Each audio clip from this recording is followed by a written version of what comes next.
Hello everyone, welcome to my channel, Micah Let's Play, and guess who I am? I'm Micah, because who else would I be?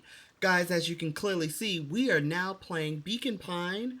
Oh my glob. It's been a minute since I recorded this because of reasons, because of life. And for everyone who has been watching this Let's Play, consistently, thank you for continuing to watch it. Don't worry, I'm finishing this. By the time you see this, I'll probably have more episodes up on the channel. But still, thank you for watching. I'm glad you're enjoying, and all that good stuff. So, with that said, we are back where we left off. We were interrogating Mr. Tulliver. We did it with Luca, and we did it with Rollo, and we got some interesting results. Somehow the town got frozen again. So now we're gonna try this all over again. The beginning guide to the hustle investigator. Okay, so here we go. Okay, so they ran the classic good cop. Now in the past, the good cop, it was the good cop, cool cop, good cop, tough cop, and now, oh yeah, so this is chill cop, that was Luca, hard cop, that was Rollo, sly cop, now that is Beck. So let's see what happens. They'd run the classic good cop, sly cop interrogation. I love the narrator's voice. Here we go. Luca and Rollo ducked behind a barrel, leaving Beck to her task. Here we go. With a few crisp snaps, she roused Mr. Tulliver. There you go. What? What's going on here? You're the Midwell girl. Please call me back. Sorry about all of this. Mr. Tulliver looked down and shifted a bit, testing his restraints. It seems there's been a mix-up. You see, I'm down here for the same reason you are. Juniper sent you?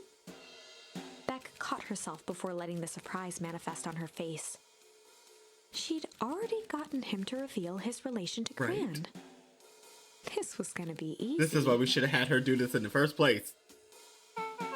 You know how Juniper is with her precautions. We'll continue. Operation Sparkplug has all of us on edge. I guess she thought you needed some backup. But she sent a child? Right? What a better way to avoid prying eyes. Love it. Who would suspect a kid? I suppose that makes sense. Mr. Tulliver. Really? Really? Okay. Mr. Tulliver wriggled a bit in his restraints. Oh, I'm sorry. Beck quickly removed the ropes. That had to be uncomfortable. Yeah, a little. A little, yeah. But you understand. We never know who to trust in this town. True. Mr. Tulliver rubbed the growing knot on his forehead. Oh, poor thing. Very true. It turns out we're both here too. Beck twirled her hand, as if to prompt Mr. Tulliver to finish her I thought. love it. Destroy the evidence? Beck shook her head and clicked her tongue. Yep, the old girl is nothing if not thorough. Mr. Tulliver let out an amused huff in agreement. Yeah, she sure is. Can't blame her though. Very true. If anyone were to find out that we're gonna destroy the source, we'll both know. Well, we both know how that might be. How bad that might be. No one will know nothing once I finish clearing up things down here. Beck was on a roll now, playing Mr. Tolliver like a fiddle. I'm just kidding, no. Okay.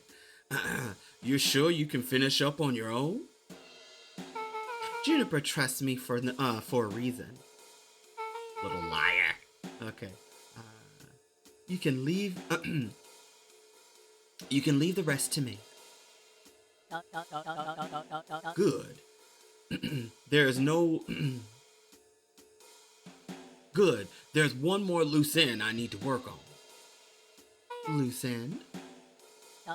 Oh, it's nothing really. The other day I heard I had the radio scanner while restocking the candy shelf. Restocking the candy shelf? Okay. And would you know it, I intercepted an odd phrase in the perennial harvest transmission. What? Underground secrets. That's ominous. I think it might be a password, but Juniper dismissed it.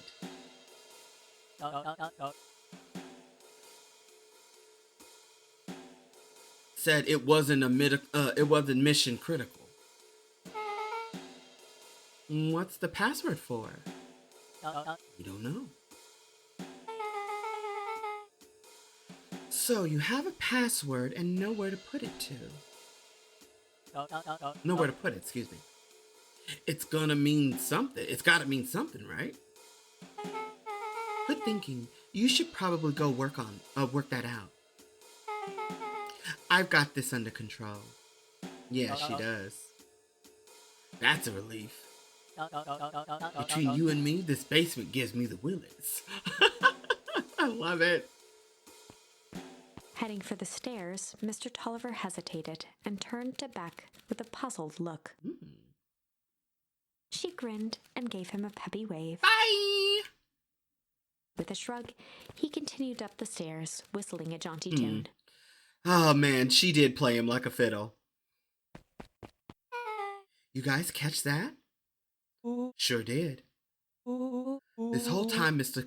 Tolliver had a candy shelf, right? But he's been selling us apples. But he's been selling us his apples. Beck blinked slowly in disappointment. That's what happened. The password, Rollo? Well, sure, once things get back to normal, I'll have a word with Mr. Tolliver about that candy shelf. See, Rollo is on point. See, he understands what's really valuable and what's just hearsay and speculation, okay? He said the candy. Mr. Tulliver's been hiding candy. I understand him. Fine. In the meantime, I've got an idea. She turned to the table and began tearing small scraps of paper. He said the password was on he heard a password on the radio. Any good spy transmission is never what it seems. Very true. Beck marked each scrap of paper and leaned. We just need to find the hidden meeting. Okay. What's another word for underground? Buried, covered. Could it be a cover-up? Maybe it's one of those each word is a number thingies. So you would be 21, N would be 14, D would be, oh. It's an anagram. Okay. Nud Creed's Drugstore. Luca and Beck looked at Rollo with amazement. Right? These kids are really fucking smart. So each word, which is a letter in the alphabet, spells out a word, and that word in the alphabet spells out Nun Creed's Drugstore. That is impressive. You go, Rollo. What did I tell you? Rollo's on the ball. He's on the ball. This is why he's got that hat. He's a detective. Let's go. Rolo, that was incredible. Exactly. Well, either either that or Creed's nude rug store. Ugh. Yeah, I think we were right the first time. Exactly. Nobody wants to see a nude rug store. That's gross. Anywho, how did you do that? What can I say? I love ciphers. Well, I guess you know where to go next? Well, I guess we know where to go next. Investigate Nuncreech Drugstore. Mm-hmm. Wow! On adventures!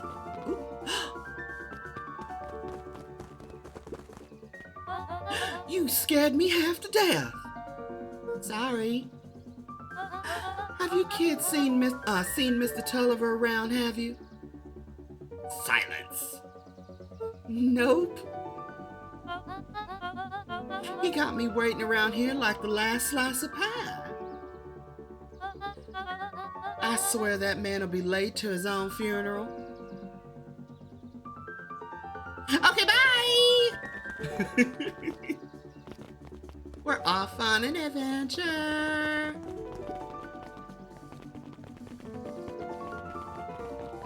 Ooh. Nope, can't do anything. These two. You're late, Augustus. Sorry, sis. Got caught up with work. Work? You. I had a few more details to lock down before the festival.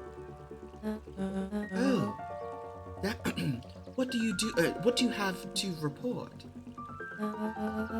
What is this Insipid Towns festival really about? I think. Gus looked around nervously. I think Mr. Kerr really just wants to do something good for the town. He actually is a pretty nice guy. You should spend more time with him. I didn't pull strings insisting installing you as mayor so you could make friends. Your job is to help me figure out what Kerr and Provincial Harvest's true intentions are with this town. We have responsibilities. This is our father's town. Was. Excuse me? This was our father's town. He's gone, Eris, and he isn't coming back. Father just left up with nothing but problems. Real talk? I know what you're talking about, Gus. But let's continue. Mr. Kerr came here to offer us help. To help us, excuse me. We accepted that help. We didn't agree to turn Father's warehouse into their toxic dumping grounds. That part, Eris. I mean, honestly, I get where August is coming from. Like, Father's dead. He left us with nothing but problems. But here's the thing. Like I said in the past episode, Gus is kind of spineless. Like, he just gets along just to get along. He doesn't have a backbone to, like, say, no, let me stop here, because you heard what Eris just said. Like, you just dump they're dumping toxic waste on the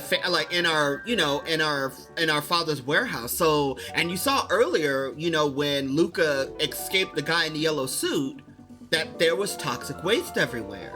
And remember when Luca pushed that little boy in the fluids, his body aged on one side. So she has a good point. It's like their family's legacy is being dragged through the mud because he's willing to say okay and yes to everything because he's just trying to escape the problem, when I understand Eris's half is like, no, we need to fix the problem, and we need to find out what they're up to. So it's I mean, it depends on how you look at it. They're both kind of right, but I'm more on Eris's side with this. You know, this was their father's town, and it's okay with moving forward. Oh, that was just a temporary agreement. The glow can be seen from our damn backyard. See? No. After that, yeah, it's like, it's at what cost? At what cost are you willing to accept the help? I mean, basically, it's like you see the knife, but the hand is extended. So it's basically, take my hand as I shove the knife into your heart. You know, so it's basically, you're getting out of one situation, but stepping into a worse one, you know? So, yeah, Gus, come on now, bro. I mean, grow some balls, my dude. They're dumping their nasty little secrets on us. This is true. Then,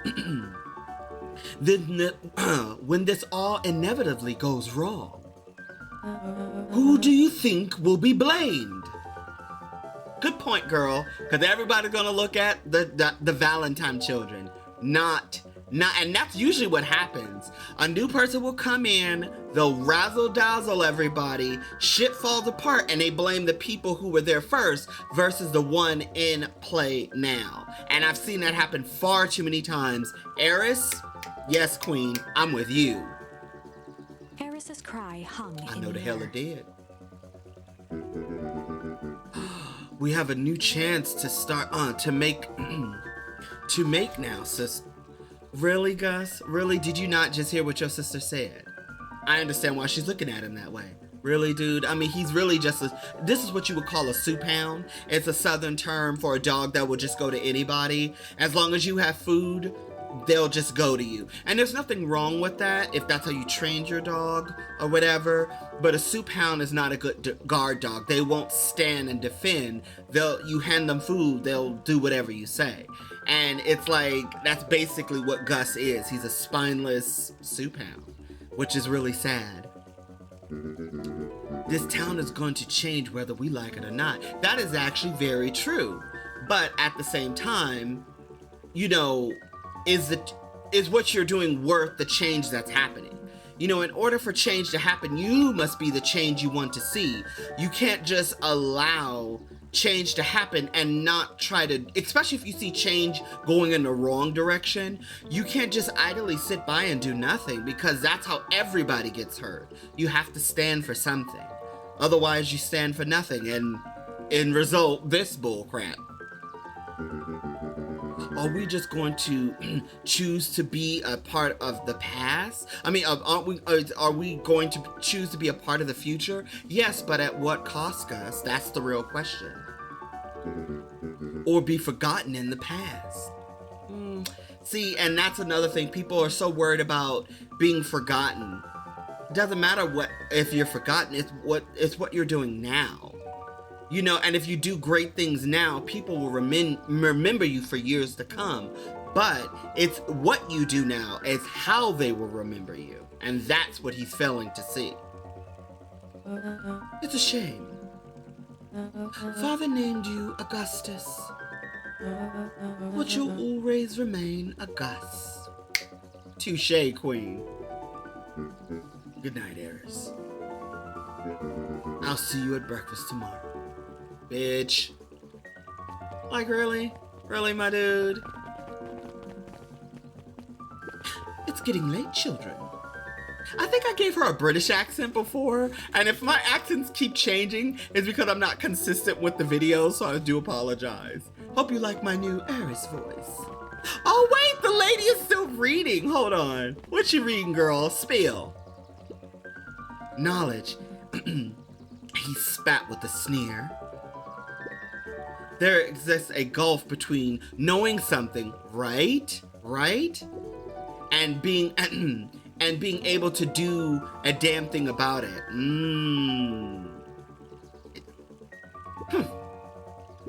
I do hate when a villain makes a good point. But the real question is, who is the villain? Is it Eris or is it Gus? You know, there's a lot to consider. There's a lot to chew on with all of this, you know? Interesting. Wait. Oh no, this is wrong way. Nun Creed's drugstore, this way. Adventure! Oh, it's Sharper. It's Solomon. Hey, buddy. Solomon stood proudly at the entrance to the drugstore, Proudly. He's a proud little pup. Ain't that cute? holding a brown bag overflowing with black licorice. Black licorice?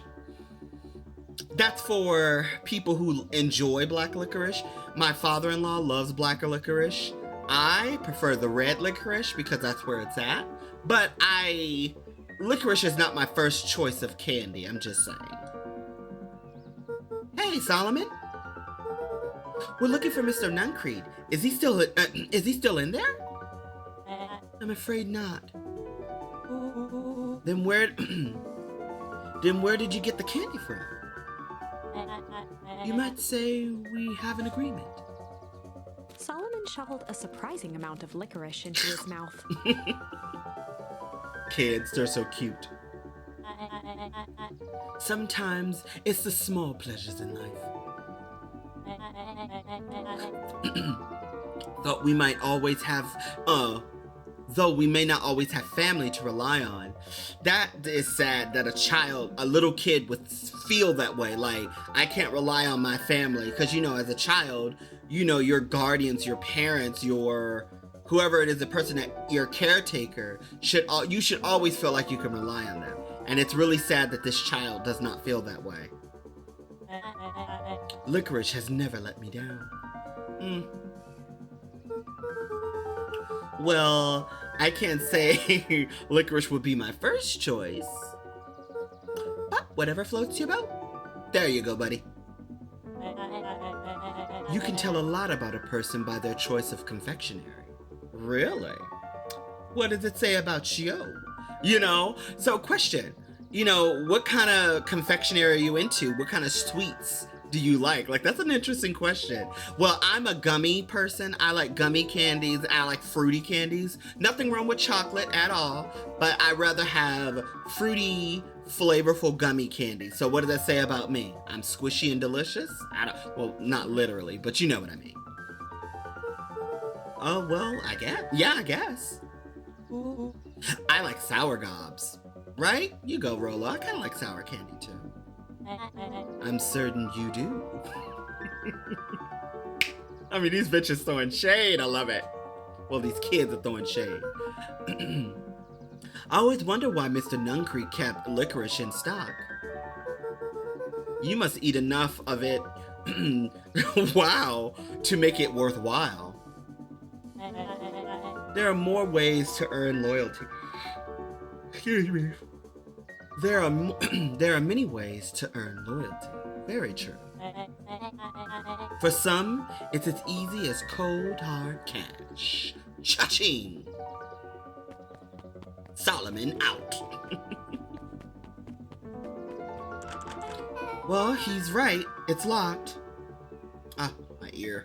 Itchy.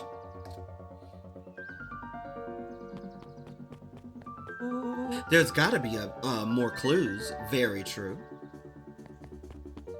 Okay, let's see. Okay.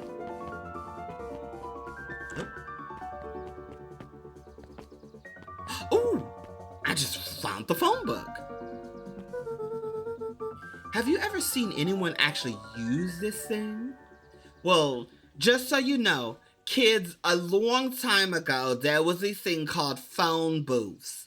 Now, phone booths were just in case you didn't have a phone, because cell phones weren't a thing back in those days. You would use a payphone. You would use a quarter, and you would dial a collect call, 1-800-COLLECT-CALL, if you guys know what I'm talking about. And you would call the person, and the operator on the other end would connect your call to the person you were trying to receive. On the flip side, the person receiving the call would get a charge because you called them collect. History lesson over. Besides Mr. Nuncreed, no. And in the words of Laura, Beck cupped her hands on the glass to peek inside. there's There's nothing normal about this phone booth. That's kind of true because it's kind of glowing. Just saying. It's got a blinking keypad. Why would it be Why would the keypad be blinking? Well, it's time to investigate. Creed's new drugstore. Oh my God, Why? I mean, Underground Secrets. The password. Beck flung open the door, and they all squeezed Sometimes in. it takes a woman to take charge. Good for you, Beck. Off the list. Alrighty, let's see. Luca cracked his knuckles and entered the letters into the keypad. Doot, doot, doot, doot, doot.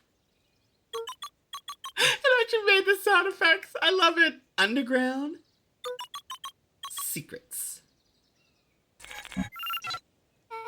Sounds like it did something. Great. Now what? I guess we... Ah! The inside of the phone booth dropped loose from its shell.